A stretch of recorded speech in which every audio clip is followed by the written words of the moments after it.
Jamaah Kopdar, Indonesia sedang melangkah cepat menuju kemajuan. Tapi kita perlu bertanya, apakah setiap orang sudah merasa aman, didengar, dan diperlakukan adil di negeri ini? Karena kemajuan bukan hanya tentang infrastruktur atau teknologi, tapi juga tentang cara kita memanusiakan manusia. Di KPU Darmo hari ini, kita akan bicara tentang cita-cita Indonesia maju dan bagaimana peran penting hak asasi manusia di dalamnya. Bersama para narasumber yang luar biasa yang sudah hadir di sore hari ini dalam KPU Darmo, Kopdar bareng orang-orang pintar.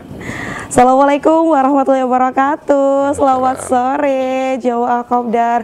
Bagaimana kabarnya di sore hari ini? Semoga tetap senang, sehat dan luar biasa ya, karena sudah kita hadirkan dua narasumber yang sangat-sangat inspiratif. Di samping saya sudah ada Mas Mugianto selaku Wakil Menteri Hak Asasi Manusia Republik Indonesia.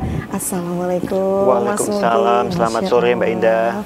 Ini ya, hawanya adem gitu ya kalau lihat Mas Mugi. Habis dari mana tadi Mas? Ini langsung dari Jakarta Mbak tadi. Langsung dari Jakarta ke Surabaya untuk Kopi Darmo TV 9 Nusantara. Luar biasa, terima kasih. Sama-sama Mbak, sama-sama. Alhamdulillah. Di sampingnya sudah ada juga Profesor Dr. Kacung Marijan selaku Wakil Ketua PWNU Jawa Timur. Assalamualaikum Prof. Kacung. Waalaikumsalam warahmatullahi wabarakatuh. Gak kalah semangat, tadi udah makan siang 2 piring atau 3 piring? Mulai kemarin 3 piring. Karena nuansa Idul Adha ya kemarin ya. Memang seperti itu. Di rumah masaknya gulai, dibuat sate atau gimana, Prof? Ada yang pasti kambing. Oh, yang pasti kambing. Ada sapinya juga. Ada sapi. Berarti favoritnya kambing? Dua-duanya. Dua-duanya. Yang penting tadi sudah rawan setan. Kalau Surabaya rawan setan. Jangan lupa ini rujak cingur, Mas. Oh iya, betul. Iya, rujak cingur. Habis ini bilang ke asistennya dicarikan. Besok siang langsung dicoba ya. Ini rujak. Atau nanti malam boleh. Oh, langsung nanti malam ya. Oke, luar biasa sekali. Ini ya, karena memang di sore hari ini ya Jamaah Kopdar kita akan membahas bagaimana cita-cita Indonesia maju dan penghormatan atas hak asasi manusia. Sebelum itu saya ingin mendengarkan sedikit pengantar dari Mas Mugianto.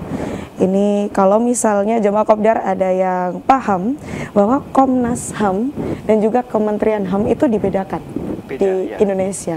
Tapi kadang kita juga belum paham sebenarnya kenapa dibedakan dan untuk apa tujuannya. Mungkin ada pengantar dari Mas Mugianto, silahkan. Betul Mbak Indah. Jadi memang ada 2 institusi terkait hak asasi manusia di Indonesia. Yang pertama adalah Kementerian Hak Asasi Manusia. Kementerian baru di Kabinet Merah Putih, dan yang kedua adalah Komnas HAM yang sudah ada sejak tahun 93. Betul. Fungsinya beda nih Mbak. Jadi kalau Kementerian Hak Asasi Manusia adalah governmental human right focal point. Jadi Kementerian Hak Asasi Manusia itu bagian dari pemerintah. Kalau dalam Undang-Undang Dasar 45 itu disebutkan bahwa tanggung jawab hak asasi manusia itu ada di negara, khususnya pemerintah. Nah, siapa pemerintah di situ? Kementerian HAM. Kementerian HAM. Jadi dalam Perpres 139 dan Perpres 156 2024 itu yang menjadi kementerian yang menyelenggarakan urusan pemerintah di bidang hak asasi manusia itu adalah Kementerian Hak Asasi Manusia. Jadi kami pemegang tanggung jawab pemerintahan di bidang HAM. Jadi kami bagian dari eksekutif. Jadi tanggung jawab melindungi, memenuhi, menghormati hak asasi manusia itu kami. Sementara Komnas HAM itu lembaga negara. Ya, lembaga negara yang dasarnya adalah Undang-Undang 39 dan juga berdasarkan pada prinsip internasional yang namanya Paris Principle. Jadi prinsip-prinsip yang dibuat di Paris ya, itu yang mengatur tentang lembaga negara HAM yang independen.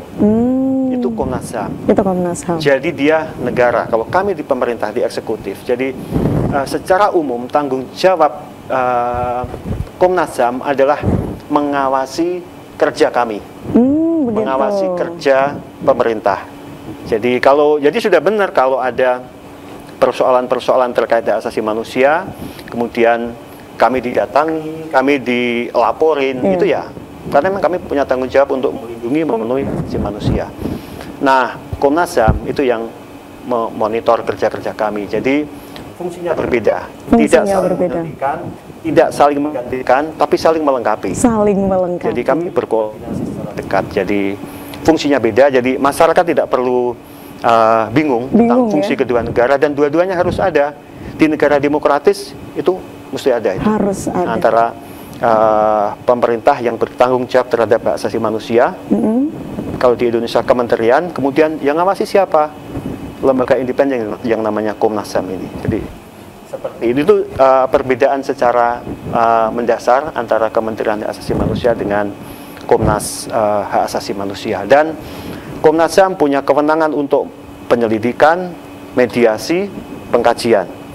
Nah, Komnas HAM mengeluarkan rekomendasi-rekomendasi. Nah, rekomendasi-rekomendasi itu diberikan ke kami, ke Kementerian Hak Asasi Manusia atau ke kementerian, lembaga terkait untuk dijalankan. Untuk dijalankan. Gitu, jadi eksekutornya adalah eksekutornya kami. Kementerian HAM, Ya, begitu Kementerian ya. Hak Asasi Tapi Manusia. untuk yang monitoring atau mungkin pengawasan itu adalah Komnas HAM. Betul. Gitu ya. Betul Jadi kalau sekali. misalnya ada dari jamaah Kopdar yang masih kadang bertanya-tanya, kenapa harus dibedakan? Karena memang fungsinya itu berbeda. Yang dilaksanakan di dalamnya berbeda seperti itu. Tapi memang harus ada karena untuk Harus saling melengkapi. Betul. Seperti itu. Oke, boleh Mas Mugianto, kita akan beralih terlebih dahulu kepada Prof. Kacung.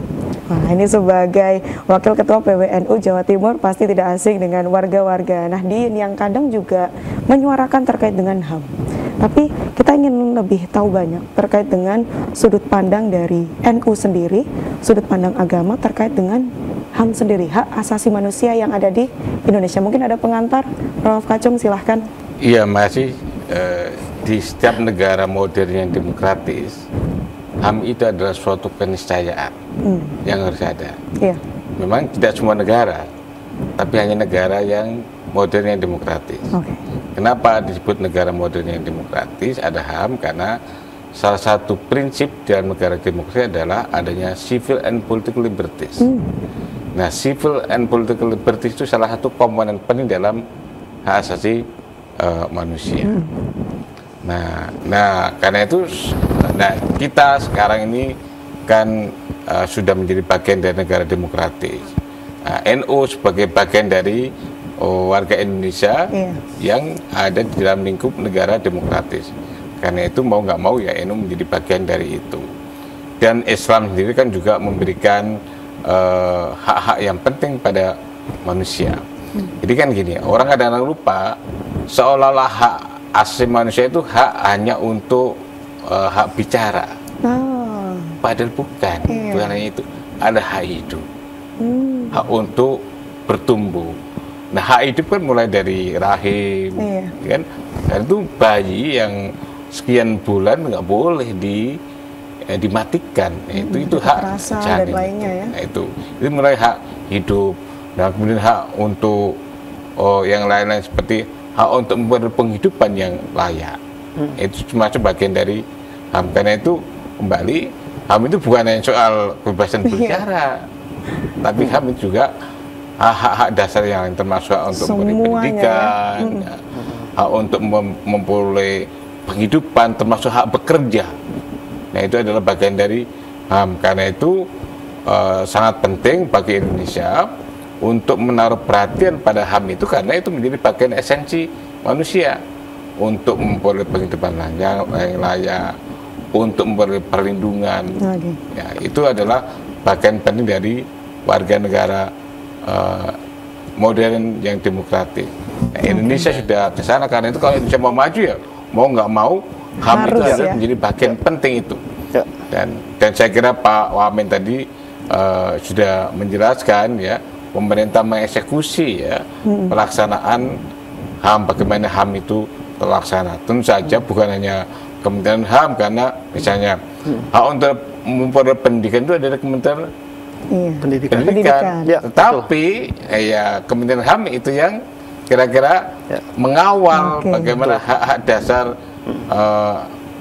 anak-anak, misalnya untuk memperoleh pendidikan yang layak. Apalagi sekarang barusan kan ada kewajiban untuk menyediakan pendidikan dasar secara gratis ya. Itu termasuk implementasi dari putusan MK keputusan dari Mahkamah Konstitusi itu. Oke, baik Prof. Kacung.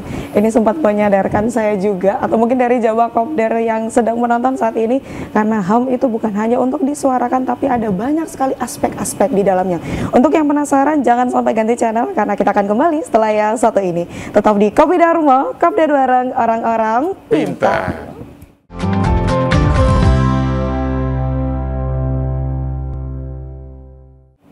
Kembali lagi di Kopi Darmo, Kopdar bareng orang-orang pintar. Oke, Jawa Kopdar. Wah, ini ya. Kita kembali lagi dengan obrolan kita di sore hari ini terkait dengan cita-cita Indonesia maju dengan memajukan hak asasi manusia di negeri ini. Kalau tadi di segmen sebelumnya kita sudah dipantik juga bersama dengan Prof. Kacung bahwa hak asasi manusia itu bukan hanya sekedar yang kita suarakan, bukan hanya sekedar bentuk-bentuk seperti demo dan lainnya, tapi sekecil janin yang sudah ada di dalam kandungan tidak boleh dimatikan. Nah, ini kita boleh beralih kepada Mas Wogianto. Mungkin ada sedikit tanggapan. Ya, saya ingin melengkapi yang disampaikan oleh Prof. Kacung ya. Dan ini penting dan ini sangat mendasar sebetulnya, bahwa hak asasi manusia itu ada dua sayap. Rezim. Yang pertama adalah rezim sipil dan politik, jadi civil political rights, hak sipil dan politik, dan adalah hak-hak ekonomi sosial budaya. Dan itu diatur dalam dua kovenan HAM induk, dan dua-duanya sudah diratifikasi oleh pemerintah Indonesia tahun 2011. Artinya itu yang harus menjadi acuan kita. Hak sipil politik itu apa saja? Ya, antara lain disampaikan oleh Prof. Kacung tadi, freedom of expression, ya, kebebasan bersuara, berbicara, berkumpul, berorganisasi, demonstrasi, memilih, hak untuk tidak disiksa, hak untuk diperlakukan sama di depan hukum, sipil dan politik. Nah, selama ini ada asumsi publik seolah-olah itulah hak asasi manusia. Betul. Hanya itu. Padahal tidak. Ada hak-hak asasi manusia yang itu namanya hak asasi manusia, hak dasar. Dan itu diatur dalam instrumen internasional dan sudah kita ratifikasi. Hak ekonomi sosial budaya. Antara lain adalah hak atas pendidikan, kesehatan, perumahan, pekerjaan, udara yang bersih, macam-macam. Ya, itu adalah juga hak asasi manusia. Nah, ke depan dan Kementerian Hak Asasi Manusia akan menempatkan pemenuhan hak ekonomi sebagai sesuatu yang penting.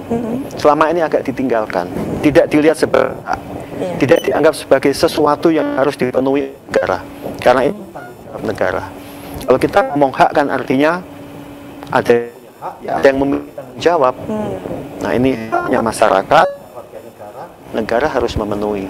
Persis yang disampaikan oleh Prof. Kacung tadi, pendidikan itu hak asasi manusia. Sebagai hak, semua anak usia sekolah itu harus bersekolah. Dia punya hak untuk bersekolah. Kalau ada anak kecil usia sekolah tidak sekolah karena tidak mampu, berarti ada hak yang dilanggar. Ini kami bersama pemerintah, karena kami punya tanggung jawab untuk memenuhi itu. Antara lain seperti itu. Dan benar bahwa ke dalam situasi seperti itu tentu saja yang bertanggung jawab tidak hanya Kementerian Hak Asasi Manusia, karena ada kementerian khusus yang bertanggung jawab, yaitu Kementerian Pendidikan. Untuk pekerjaan juga seperti itu, untuk kesehatan seperti itu. Nanti Kementerian Kesehatan yang punya tanggung jawab untuk memastikan orang yang sakit bisa berobat, obatnya aksesibel, affordable, rumah sakitnya juga kualitasnya baik dan lain-lain. Itu harus dipenuhi oleh negara, khususnya pemerintah. Siapa pemerintah? Kementerian Kesehatan. Apa tanggung jawab kami? Memastikan. Jadi kami koordinasi dengan Kementerian Kesehatan, Kementerian Pendidikan, Kemnaker, Perumahan, supaya hak-hak seperti ini harus dipenuhi. Karena kami punya tanggung jawab konstitusi, harus memenuhi. Dan itu yang dipikirkan oleh Presiden Prabowo, makanya Presiden membentuk Kementerian Hak Asasi Manusia. Untuk memastikan dipenuhinya, dilindunginya, dihormatinya hak asasi manusia. Untuk menangani hal-hal terkait dengan hak asasi manusia, begitu ya? Betul. Oke. Wah, ini semakin luar biasa sekali pembahasannya. Boleh kita lanjutkan kepada Prof. Kacung. Ini sebenarnya sudah ingin memberikan tanggapan juga terkait dengan tantangan-tantangan terkait dengan hak asasi manusia yang sudah kita dapati di hari ini.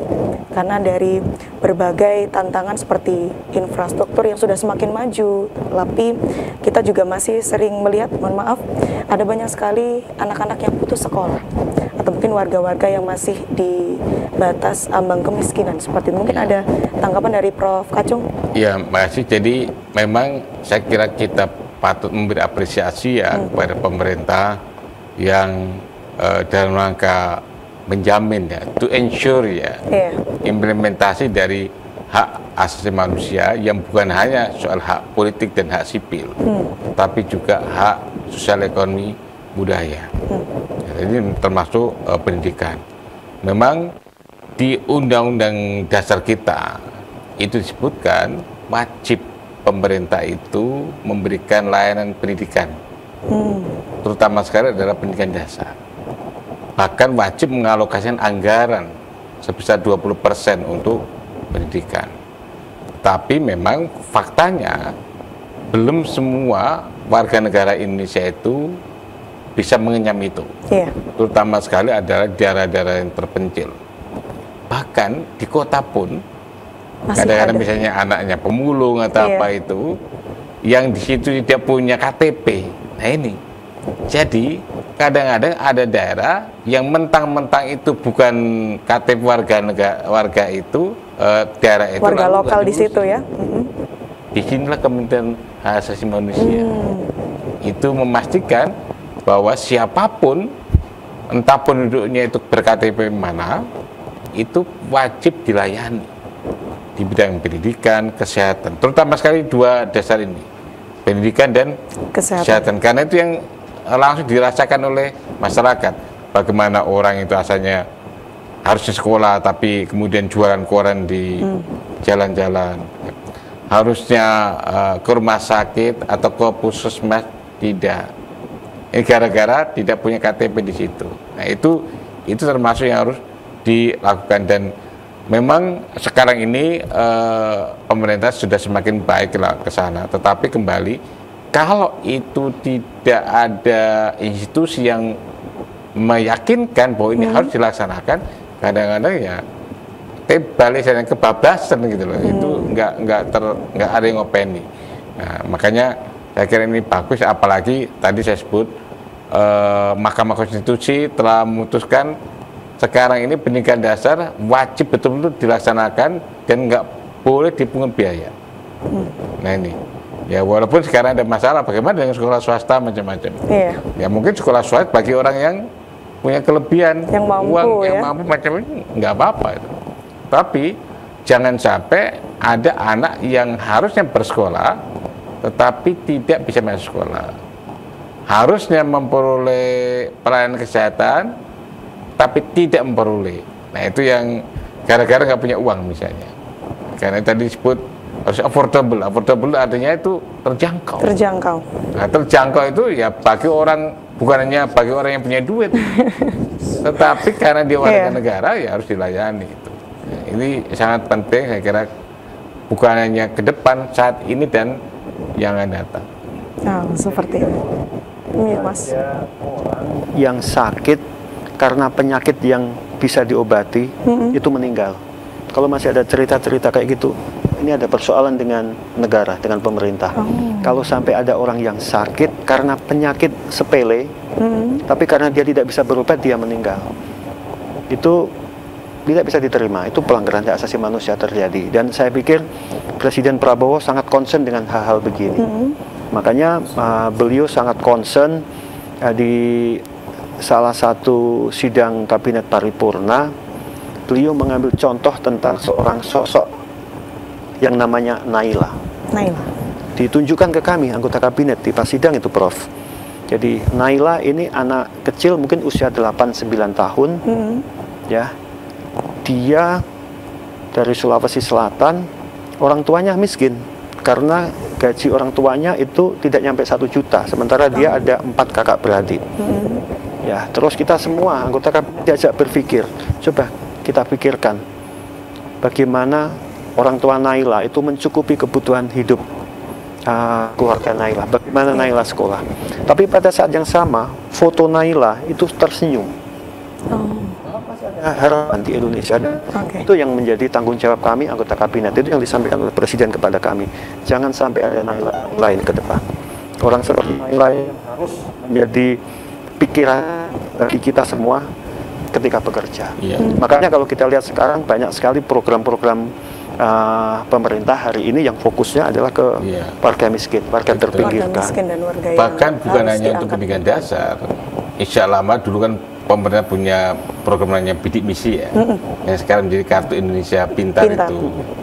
Itu juga memungkinkan orang-orang yang tidak punya duit, orang-orang nggak punya rezeki material, itu bisa berkuliah di perguruan tinggi yang diinginkan, dan itu ditanggung oleh negara, bukan hanya SPP-nya, tapi untuk kehidupan pun itu juga ditanggung.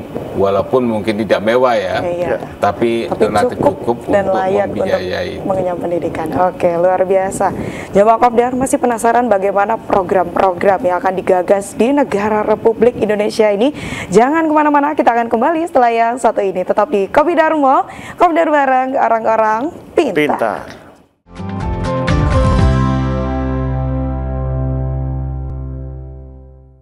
Kembali lagi di Kopi Darmo, Kopdar bareng orang-orang pintar. Oke, Jawa Kopdar, kalau misalnya tadi sudah ada yang menunggu gitu ya, kira-kira program-program apa saja sih yang sudah digagas oleh Mas Mugianto ini, akan kita tanyakan langsung. Mungkin boleh diberitahukan sedikit-sedikit atau mungkin langsung saja. Jadi silakan. Kementerian Hak Asasi Manusia, kementerian baru, ya. Jadi kami ada 2 direktorat jenderal. Ya, direktorat jenderal yang pertama adalah direktorat jenderal bidang instrumen dan penguatan hak asasi manusia. Kemudian yang kedua adalah direktorat jenderal bidang pelayanan dan kepatuhan HAM. Ini terkait dengan tanggung jawab kami dan prioritas kerja kami selama 5 tahun ke depan. Yang pertama yang akan menjadi prioritas kerja kami adalah melakukan kerja-kerja penguatan hak asasi manusia. Penguatan hak asasi manusia ini adalah kerja untuk sosialisasi, pemahaman, pendidikan hak asasi manusia, dan ini kami arahkan ke semua pihak terkait hak asasi manusia. Yang pertama adalah penguatan kepada masyarakat, komunitas, pelaku usaha, ya, dan kepada aparatur negara. Jadi ini kerja penguatan hak asasi manusia. Nah, keberadaan saya di Jawa Timur juga salah satunya untuk melakukan kerja-kerja penguatan hak asasi manusia. Besok saya akan melakukan penguatan hak asasi manusia ke aparatur negara, dan juga ke pelaku usaha. Jadi aparatur negara pertama harus paham apa itu hak asasi manusia. Ya, karena mereka adalah penanggung jawab HAM. Jadi duty bearer of right kami pemerintah. Jadi mereka harus tahu, tidak hanya aparatur di pusat, tapi juga di daerah. Pejabat atau aparatur di provinsi, di kabupaten kota harus tahu bahwa mereka punya tanggung jawab hak asasi manusia. Itu yang akan kami kuatkan. Dan untuk 1 tahun ini kami punya tanggung jawab untuk melakukan penguatan HAM ke 1 juta aparatur negara. 1 juta aparatur negara. Ke komunitas, masyarakat dan pelaku usaha kita punya target 250.000 orang untuk tahun ini. Tahun depan kita punya target yang lebih tinggi untuk melakukan penguatan, termasuk penguatan ke tadi KLD tadi saya bilang ya, kementerian, lembaga, pemerintah daerah. Itu kerja-kerja penguatan hak asasi manusia. Kami akan melakukan secara masif di Indonesia, Prof. Kacung. Jadi karena itulah kemudian kami mengajak kerjasama banyak pihak, termasuk dengan PBNU. Jadi kami sudah tekan MOU antara Kementerian Hak Asasi Manusia, ditekan langsung oleh Pak Menteri, dengan PBNU, ditekan langsung oleh Gus Yahya. Sekarang kita tinggal mengimplementasikan. Jadi kira-kira kegiatan kita pada hari ini ya dalam beberapa hal juga merealisasikan apa yang kita sudah sepakati bersama. Karena apalagi di para Nahdliyin anggota NU ini kan banyak sekali. Ini mitra strategis kami. Jadi kalau penguatan hak asasi manusia kami arahkan ke mereka, ini kemudian banyak sekali tantangan hak asasi manusia banyak sudah diatasi. Itu pertama, Mbak. Penguatan hak Masih asasi pertama manusia. ini ya. Masih satu pekerjaan. Baru satu ya. Kemudian pekerjaan yang kedua adalah melakukan penegakan hak asasi manusia. Penegakan hak asasi manusia yang kami lakukan bukan penegakan hukum, ya, karena penegakan hukum itu ada badannya sendiri, polisi, kejaksaan dan sebagainya. Penegakan hak asasi manusia yang kami maksudkan adalah dengan melakukan pelayanan hak asasi manusia, dengan melakukan penyelesaian, menerima laporan, ya, dan sebagainya. Makanya kami juga rajin datang ke daerah-daerah. Kita memobilisir kantor wilayah kami. Jadi Kementerian Hak Asasi Manusia juga memiliki 20 kantor wilayah supaya mereka bisa segera respon kalau ada persoalan di masyarakat. Nah, salah satunya ya yang dilakukan oleh Kanwil, terutama Kanwil Jawa Timur adalah kemarin ketika ada persoalan di Surabaya terkait ijazah, misalnya ya, ijazah para pekerja yang ditahan oleh pengusaha. Itu kemudian kemarin kami minta Kanwil supaya turun, karena itu terkait dengan hak asasi manusia. Jadi koordinasi dengan pemerintah daerah dan juga dengan Kementerian Tenaga Kerja, kami turun. Jadi itu salah satu contoh kerja-kerja penegakan hak asasi manusia, dan itu kami lakukan di mana-mana. Jadi itu beberapa pekerjaan yang kami lakukan. Makanya di awal-awal dulu Pak Menteri sudah membicarakan soal anggaran, misalnya, yang kemudian direspon negatif oleh publik. Tapi kami memahami, karena publik belum memahami tentang tugas dan fungsi dari Kementerian Hak Asasi Manusia. Bahwa pekerjaan kami banyak sekali. Penguatan HAM bisa dibayangkan tadi kan, di seluruh Indonesia. Kalau kita menyasar desa saja, di Indonesia ada 80.000 sekian desa. Sementara kita perlu menguatkan aparatur pemerintah sampai ke tingkat desa. Banyak sekali pekerjaannya. Jadi itu beberapa pekerjaan yang kami lakukan. Kemudian juga kerja-kerja untuk membuat kebijakan-kebijakan. Itu juga penting. Dan yang lainnya adalah terkait memastikan kepatuhan hak asasi manusia. Kepatuhan. Ada satu Direktorat Jenderal yang namanya Direktorat Jenderal Bidang Pelayanan dan Kepatuhan. Jadi Prof. Kacung, tahun depan kami akan melakukan audit, Prof. Kacung. Jadi audit HAM kepada kementerian lembaga, termasuk pelaku usaha. Nah, ini yang baru, ini belum pernah ada sebelumnya. Belum pernah ada. Jadi sebelumnya. KLD, Kementerian Lembaga Pemerintah Daerah, itu akan kami audit. Ya, apakah mereka sudah menjalankan tanggung jawab HAM? Apakah regulasi-regulasi yang mereka keluarkan itu sudah selaras dengan norma-norma HAM? Itu akan kami audit. Tapi tentu saja kalau dengan Kementerian Lembaga Pemerintah Daerah itu ya kita dampingi lah.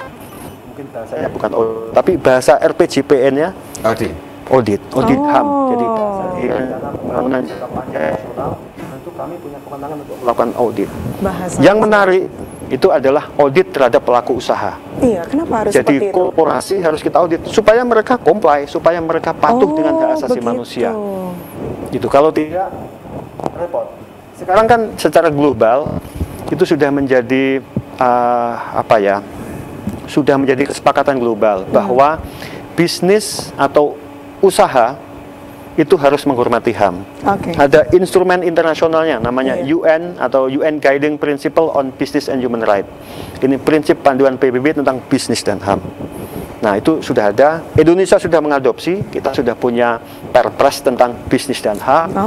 Ke depan Kementerian Hak Asasi Manusia akan membuat regulasi tentang audit HAM, tentang human right due diligence, uji tuntas HAM ke pelaku usaha.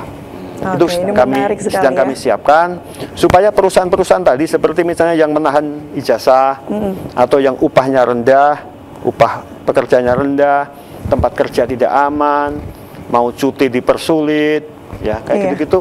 Kemudian termasuk kebebasan berserikat juga harus dihormati. Tidak boleh ada larangan misalnya sebuah perusahaan, di sini nggak boleh ada serikat pekerja, nggak boleh. Karena pekerja, buruh itu ada hak untuk berserikat. Kayak gitu-gitu nanti kami akan atur, kami akan audit mulai tahun depan. Sehingga seperti misalnya yang sekarang ada perusahaan, pertambangan, yang merusak lingkungan, itu juga tidak boleh, supaya bisa kita hindari, seperti yang terjadi di Raja Ampat misalnya, atau perusahaan-perusahaan pertambangan yang di Sulawesi, di tempat-tempat lain, supaya masyarakat sekitar dihormati, supaya masyarakat adatnya dihormati. Itu kami akan atur dalam kebijakan yang sekarang sedang kami siapkan untuk melakukan uji tuntas HAM untuk perusahaan. Nah, itu ya, uji tuntas HAM atau tadi bahasanya adalah audit HAM begitu ya. Jadi kalau misalnya bagi pelaku-pelaku usaha ini supaya kita bisa tahu apakah betul-betul melaksanakan dan memberikan hak asasi manusia yang sebenar-benarnya. Dan itu nanti akan diwajibkan, itu akan mandatory. Harus. Yang tidak comply akan ada sanksinya. Oh, begitu. Yang comply, yang patuh akan ada insentifnya. Oh, itu nanti kami atur dalam regulasi yang kira-kira nanti bentuknya Perpres, peraturan presiden. Wah, ini saya melihat sosok Mas Mugianto sangat cerdas sekali dalam mengambil tindakan, karena jujur ini baru pertama kali saya mendengar bahwa itu akan menyaring dari lapisan yang paling bawah sampai lapisan paling atas supaya tetap patuh kepada hak asasi manusia. Mungkin ada sedikit tanggapan terlebih dahulu dari Prof. Kacung terkait dengan program yang luar biasa dari Kementerian HAM. Ya, memang seharusnya begitu. Kan tadi saya sebut Indonesia bagian dari negara modern yang demokratis. Mau nggak mau harus begitu. Harus. Jadi, harus dimulai. Memang agak terlambat kita, tapi harus dilakukan. Nah, NU sebagai komunitas, sebagai bagian dari kekuatan masyarakat juga mendukung itu. Karena itu di NU sendiri ada bidang lembaga yang bidangi itu. Nah, tapi Prof, kita tahan dulu supaya ini Jamaah Kopdar makin penasaran kira-kira langkah apa saja yang akan dilakukan atau mungkin sudah dilakukan oleh PWNU Jawa Timur terkait dengan memajukan hak asasi manusia. Jangan kemana-mana, kita akan kembali setelah yang satu ini. Tetap di Kopi Darmo, Kopdar bareng orang-orang pintar.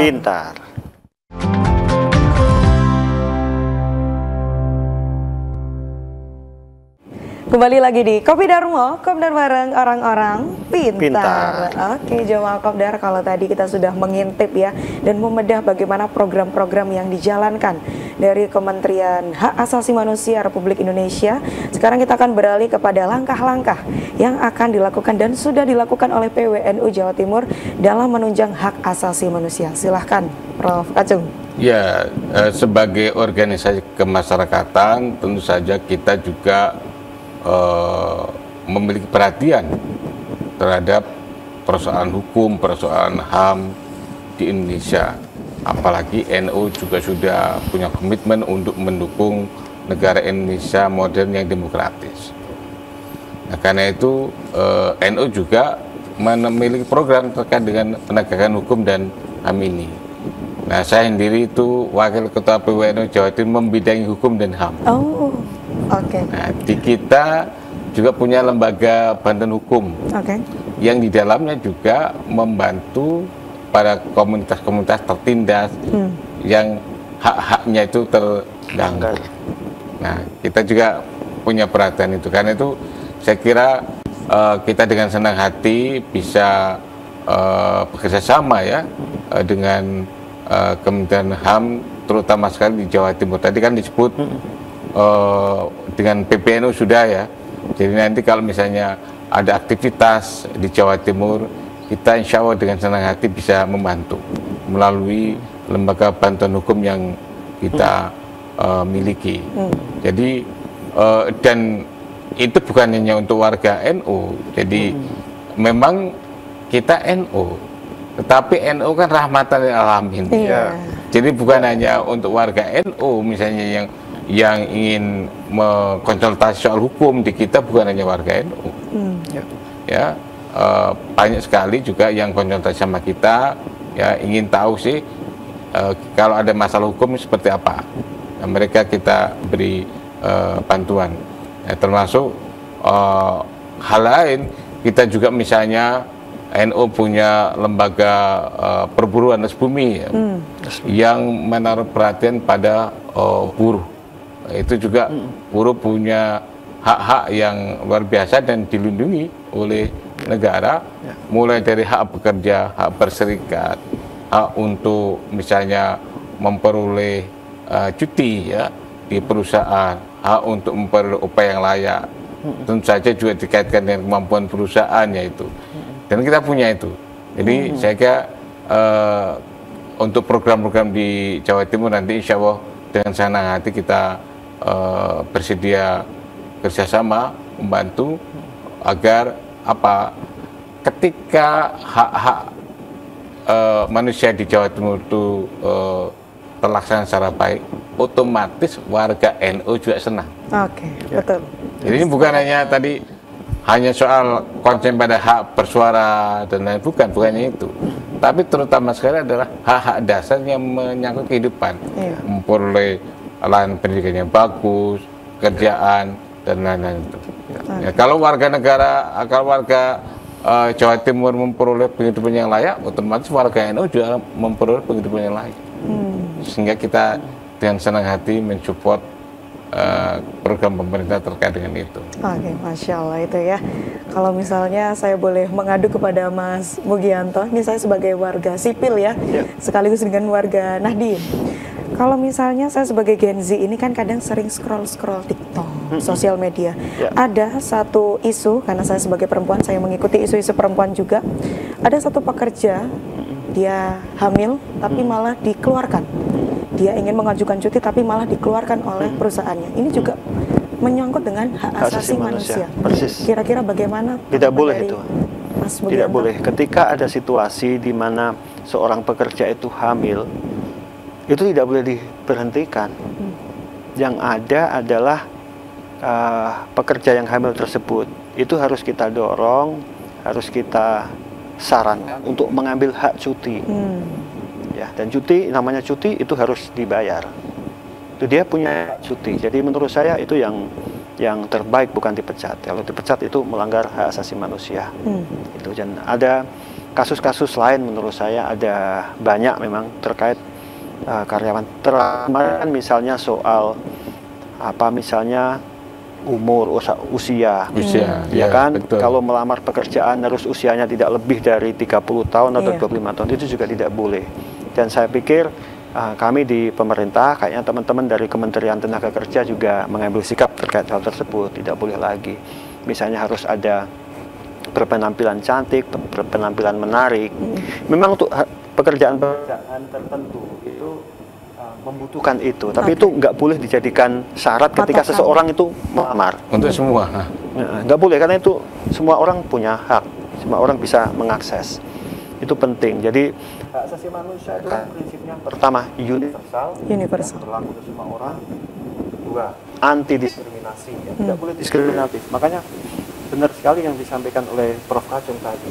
Misalnya teman-teman dari PBNU atau NU berjuang, ya berjuangnya untuk semua, untuk semua negara Indonesia, tidak hanya untuk warga NU. Dan memang pemerintah kan punya tanggung jawab untuk melindungi seluruh tumpah darah Indonesia. Jadi kami nggak boleh diskriminatif.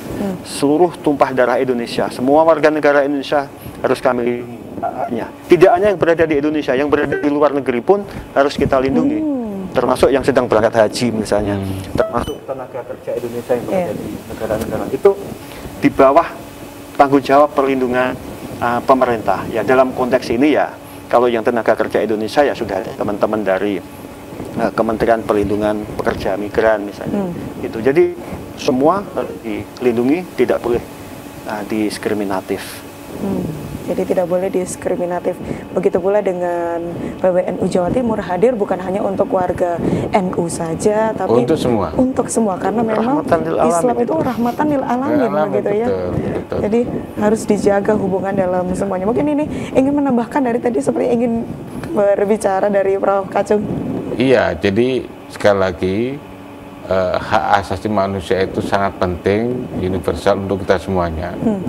Saya kembali ingin mengingatkan untuk kita semuanya, kesalahpahaman tentang hak asasi manusia itu, yang seolah-olah hanya terkait dengan kebebasan berbicara. Itu iya, benar. Tapi ada hak dasar yang lain, hak untuk menyangkut kehidupan, berkehidupan, untuk mengedepan untuk mengembangkan potensi kita. Ini bahkan termasuk difabel. Jadi banyak orang itu ketika difabel itu putus asa karena nggak mungkin bekerja. Jadi satu, infrastruktur itu harus memberikan kesempatan orang difabel untuk lewat. Trotoar misalnya, bagaimana trotoar yang nyaman kepada orang difabel. Jadi nggak boleh nggak ada tempat untuk kursi roda lewat, itu nggak boleh. Jadi pemerintah daerah wajib untuk menyediakan itu. Bahkan kantor-kantor pemerintah juga Kantor pemerintah, Kantor penyandang pemerintah. disabilitas. termasuk kampus. Persis. Persis. Jadi di kampus saya, UNU saya tuh, iya, Sudah aman gitu sudah, ya. Contoh, Prof. harus sudah ada. Jadi nggak ada lagi undang-undang kan nggak memungkinkan Iya, kursi roda, sulit harus kan? ada Tidak tempat, mungkin. ada dilewati. tempat untuk masuk itu, harus ada. Karena itu adalah bagian dari prasarana universal yang harus ada. Nah, kebetulan Universitas NU kan universitasnya NU ya, Iya, harus Unesa, memberikan contoh yang baik ya untuk eksekusi semacam itu. Nah, mudah-mudahan ya dengan adanya kementerian yang khusus HAM ini bisa mendorong pelaksanaan HAM di Indonesia itu jauh lebih baik daripada sebelumnya. Amin ya Rabbal Alamin. Karena memang itu yang kadang kita lupakan. Mungkin kita merasa saya sudah beruntung menjadi manusia yang seperti ini. Tapi kadang ada orang-orang yang Ya memang nggak semua, termasuk di NU pun kesadaran HAM juga harus ada. Misalnya kesadaran HAM di komunitas NU, karena NU kan ada yang bawa macam-macam di lembaga pendidikan dan lain-lain itu. Kadang-kadang ada pemahaman yang perlu dicocokkan. Nah, saya kira bagus juga kalau nanti itu ada semacam diskusi ya, itu antara komunitas NU di dalam pesantren dan Kementerian HAM untuk mencocokkan ini, supaya apa? Frekuensinya nyambung. Oke. Jangan sampai frekuensinya di sana A, ini B. Itu nggak bisa. Itu nggak cocok bagi pengembangan HAM ke depan. Jadi saya kira bagus kalau misalnya ada aktivitas bersama untuk kesadaran. Kan tadi kan disebut salah satu program kesadaran. Dan di masyarakat kita, masyarakat NU tentu saja tidak semua orang sadar HAM. Oke. Karena itu dengan senang hati kita juga mau bekerja sama dengan Kementerian HAM ya, untuk sama-sama menyadarkan masyarakat kita, termasuk warga NU dan semuanya di Jawa Timur. Jadi memang harus satu tujuan, satu suara untuk memajukan hak asasi manusia. Karena hak asasi manusia itu untuk semua. Karena hak asasi manusia itu untuk semuanya. Oke, Jawa Kopdar, kita masih akan kembali setelah yang satu ini. Tetap di Kopi Darmo, Kopdar bareng orang-orang pintar.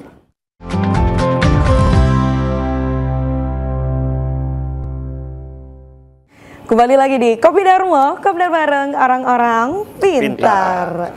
Oke, Jawa Kopdar, kita sudah banyak sekali ngobrol seputar cita-cita Indonesia maju dan penghormatan atas hak asasi manusia. Nah, sebelum kita mengakhiri begitu ya, saya ingin mendengar sedikit pesan-pesan dari Prof. Kacung terlebih dahulu. Mungkin apa yang sebenarnya ingin disampaikan, atau mungkin ada sedikit dari dalam hati begitu ya untuk warga Nahdien atau mungkin untuk warga Indonesia. Silahkan, Prof. Ya, memang semua orang ingin hak-haknya terpenuhi. Tapi kadang-kadang juga kita lupa kewajiban kita. Jadi, tapi sebetulnya saling mengkait karena antara hak dan kewajiban orang itu memang tidak bisa dipisahkan. Ketika kita ingin memperjuangkan hak kita, mau nggak mau juga harus mempertimbangkan hak orang lain, ya. Berarti kan kita punya kewajiban untuk menghormati orang lain itu. Nah, sehingga disinilah saling mengerti satu sama lain, termasuk komunitas. Nah, dengan komitmen pemerintah kepada hak asasi manusia ini yang semakin kelihatan, tentu saja tidak bisa sembarangan dan tidak bisa secepatnya langsung jadi gitu. Apalagi kerja ini luar biasa itu. Tanpa dukungan dari masyarakat, termasuk kelompok bisnis, itu susah. Misalnya saja adalah soal hak bekerja dan hak untuk memperoleh pekerjaan yang baik. Itu kan pekerjaan bukannya pemerintah, tapi juga kelompok bisnis itu. Jadi ini saling. Nah, pemerintah mendukung pengusaha, pengusaha mendukung pemerintah, pengusaha mendukung masyarakat untuk memperoleh penghasilan. Jadi ini iklim untuk terwujudnya pelaksanaan HAM yang baik itu harus kita bangun bersama. Jadi ekosistem yang kita bangun. Nah, saya kira pemerintah sekarang ini kan sudah lama sebenarnya berubah untuk membangun ekosistem adanya HAM yang baik. Tetapi kan sekali lagi belum ada institusi pemerintah ya. Kalau institusi negara sudah, Komnas HAM tadi. Tapi institusi pemerintah yang secara khusus ya, itu ke sana tuh belum. Ada dulu kementerian kan digabung kan, Kementerian Hukum dan HAM. Nah, sekarang kementerian sendiri. Nah, dengan adanya institusi khusus pemerintah ini, ya kita harapkan HAM itu lebih baik. Ya kita lihatlah ke depan kayak apa. Bukan berarti kemudian kita langsung target, oh ini besok harus selesai, enggak. Tapi harus ada progres ke depan jauh lebih baik. Oke, luar biasa. Selanjutnya, kira-kira apa harapan dari Mas Mugi sendiri terkait dengan Kementerian HAM dalam Kabinet Merah Putih dalam 5 tahun ke depan? Baik. Bagaimana, Mas? Terima kasih Mbak Indah. Jadi yang ingin saya sampaikan di sini adalah penegasan tentang komitmen pemerintahan Pak Prabowo dan Pak Wapres Gibran terkait hak asasi manusia. Jadi komitmennya sangat serius. Itu bisa ditunjukkan dengan pertama Astacita, ya, Astacita Presiden Prabowo nomor 1 itu penguatan ideologi Pancasila, demokrasi dan hak asasi manusia. Jadi nomor 1. Jadi kemudian yang kedua adalah dibentuknya Kementerian Hak Asasi Manusia sebagai kementerian tersendiri yang bertanggung jawab menyelenggarakan urusan pemerintahan di bidang hak asasi manusia. Jadi serius dan prioritas, tetapi tanggung jawab hak asasi manusia itu besar. Tanggung jawab memenuhi, melindungi, menegakkan, ya, menghormati itu besar sekali. Dan tadi untuk melindungi segala tumpah darah Indonesia itu besar sekali. Nah, untuk itu kami Kementerian Hak Asasi Manusia tidak bisa bekerja sendirian. Makanya penting yang disampaikan Prof. Kacung tadi, kami juga membutuhkan bantuan dan kerjasama dengan para pihak, baik masyarakat maupun pelaku usaha. Jadi pelaku usaha ada menjadi atensi tersendiri, karena memang kalau diskursus dulu, diskursus hak asasi manusia generasi yang lama, itu memang hak asasi manusia menjadi urusan negara dengan masyarakat. Tapi sekarang tidak. Dunia usaha, korporasi itu punya peran sendiri terkait hak asasi manusia. Jadi mereka juga harus terlibat dan dilibatkan. Jadi kolaborasi ini sangat penting bagi kita untuk perbaikan hak asasi manusia di Indonesia. Dan saya pikir anak-anak muda dimanapun ya bisa memainkan peran yang sangat besar, yang sangat sentral dan strategis, terutama para pengguna media digital ya, media sosial. Saya pikir penting, ini juga menegaskan yang disampaikan oleh Prof. Kacung tadi, yang diidentifikasi sebagai HAM itu biasanya terkait hak untuk berekspresi, hak untuk berbicara. Pertama, itu bukan satu-satunya hak, tapi hak itu banyak sekali, yang namanya hak asasi manusia itu.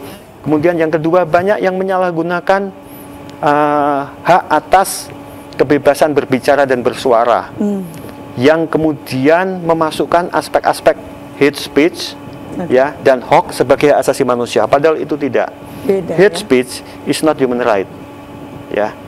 Itu bukan siar kebencian, ucapan kebencian, termasuk hoax, itu bukan hak asasi manusia, itu tidak dari freedom of expression. Dan kalau itu dilakukan ya konsekuensinya akan berhadapan dengan hukum kan. Itu jadi itu bukan hak asasi manusia. Jadi saya pikir itu yang ingin saya sampaikan, dan kita semua individu warga negara berhak memiliki HAM, hak untuk dilindungi, dan negara harus hadir untuk melindungi dan memenuhi hak-hak mereka. Oke, luar biasa. Terima kasih banyak kepada Mas Mugi dan juga Prof. Kacung. Ini membuka mata kita, hati kita, telinga kita, bahwa seluruh rakyat Indonesia pantas dan berhak untuk mendapatkan hak asasi manusia, karena hak asasi manusia untuk semua, bukan hanya untuk segelintir dan sekelompok orang saja. Terima kasih jamaah Kopdar sudah menyaksikan Kopi Dharma di sore hari ini dengan tema Cita-Cita Indonesia Maju dan penghormatan atas hak asasi manusia. Saya Indah Kumaydi, wakili segenap kru yang bertugas, pamit undur diri. Wassalamualaikum warahmatullahi wabarakatuh. Waalaikumsalam warahmatullahi wabarakatuh. Kopi Dharma, Kopdar bareng orang-orang pintar.